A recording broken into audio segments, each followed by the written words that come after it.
അലം തറ കൈഫ ഫഅല റബ്ബുക ബിഅസ്ഹാബിൽ ഫീൽ അലം യജ്അൽ കൈദഹും ഫീ തദ്ലീൽ.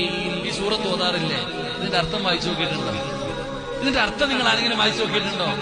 ഇവിടെ ലോകത്തിലെ ഏറ്റവും വലിയ ജീവിയായ ആനയെന്ന് പറയുന്ന മൃഗവുമായിട്ട് അബ്രഹത്ത് എന്ന് പറയുന്ന ഭരണാധികാരി മക്കത്തുള്ള കഅബാലയം പൊളിക്കാൻ വന്നു. കാരണം മക്കക്കാരുടെ കയ്യിൽ ആനയില്ല.